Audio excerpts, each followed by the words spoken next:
Good morning, everybody. It's time for Monday Musings video, and I want to show you what I've been doing all weekend. Well, actually, I started on Wednesday of last week and just finished up last night. I'm not actually all the way finished, but got all the painting and stenciling done. These are some, I'm going to widen just a little bit. This is my living room, and I set up a table in the living room because I needed lots of extra room. You might see my dog or my cats come past here during the course of the video. But so I had kind of an assembly line going. These started out life as paper mache boxes. And see, that one's got its cut inside finished. This one isn't finished all the way yet, but it started out as a paper mache box. And I got these on sale from Joann Fabrics for 70% off. So they were only $2 or $3 a piece, and they're pretty large, most of them. So I wanted to show you that I used chalk paint with them. And so I first put, let's see, I put this dark blue color on this one first, and then I put the crackle medium on. And then when that was dry, I let it dry overnight to be sure that it had cured properly. And then I put the light color blue over top, and the crackling lets that dark show through. Let's see if I can get this focused. There we go. Then I stenciled using Deco Art Americana stencils in the blue color again. And I've got it all around it, on all sides. And I took portions of the stencil and made some embellishments. And then for the inside, I'm taking scrapbook paper and measuring it and gluing it. Let's focus again. Gluing it to the insides. And I had a little bit of trouble right here with paint, and I kind of got a little bit here, so I decided to make the most of that, and I splattered and dripped a whole bunch of more of that same paint onto the inside to make it look like I meant to do that. So, and I think it really adds to it. I kind of like it that way. So that's what I still have left to do to the rest of the paper mache boxes, and I'll show them to you real quick. This one, I think I like this one the best. This started out with a kind of a vintage green. Get the focus in with I think it was a white over top, and then I came back and stenciled again with the green and put some numbers and things on the sides. This one I started out with the brown. It's called Rustic, and then put the blue over it and then stenciled in the brown. And I used several stencils on this one, and made some different patterns and stuff on the sides. This is that same blue, the same blues that we started with. And this is a Lori Speltz stencil that I used on the sides because I thought that it went real well. And I used different parts of it in different configurations.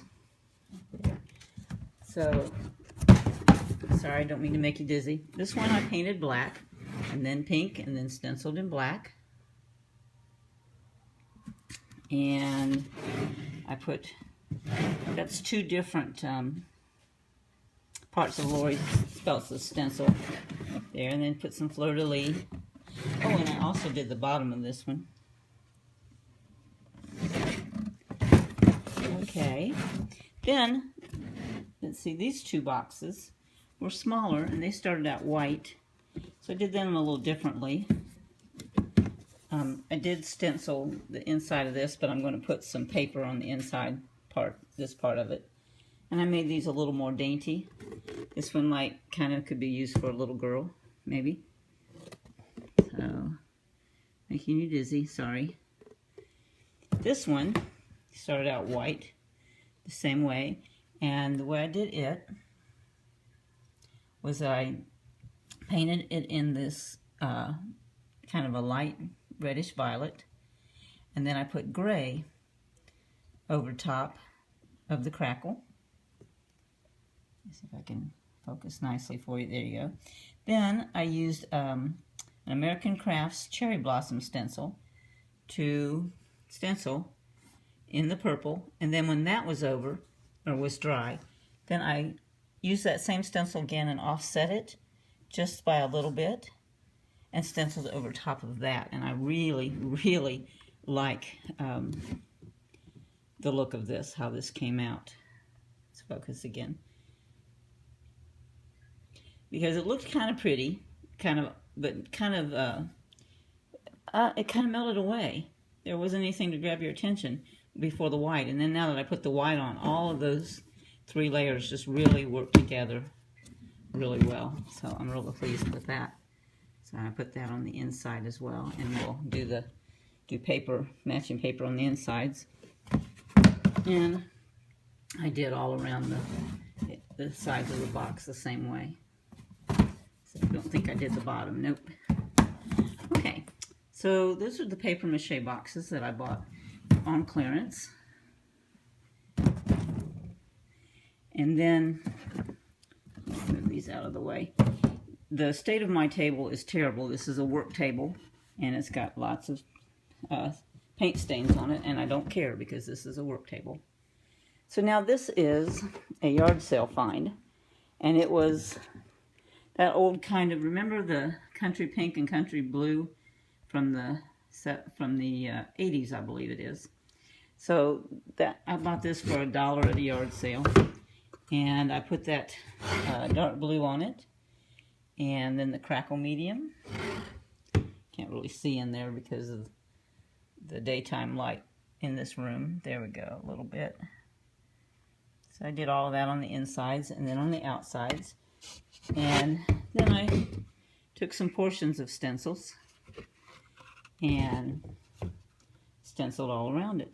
And this will make a nice little jewelry or whatnot cabinet. I didn't have a stencil small enough that would fit these 2 doors. So I think what I'm going to do is I'm going to take the same color paint that I used on the stencil and then paint this stripe and this square and then call that finished. And this one is a cabinet that I had from someone's painting stash that I lucked into, and it had been sitting there and it was black. So I just also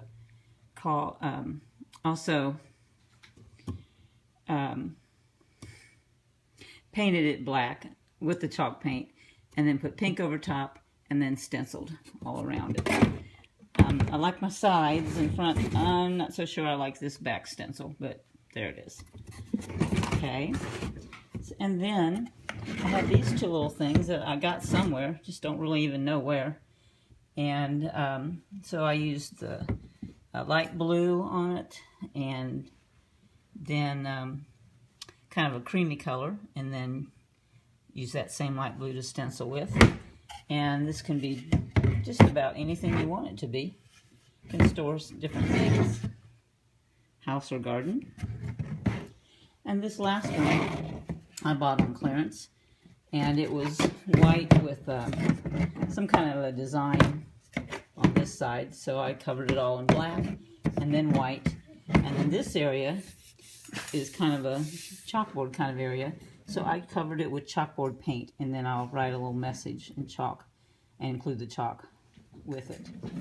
So, and this kind of reminds me of really something for your garden, some garden tools or something like that. So that's what I've been doing. What I have left is to put paper on the insides of the ones that have not got that yet in there, and then I will varnish them and they'll be done, and they're all going in my craft show. So that's what I've been doing, and hope you've been doing some creating and painting and paper crafting as well. And have a good week. I'm headed out to my garden to clean it up because we've got a nice sunny high 70 day today. So have a good day and have a good week. Bye.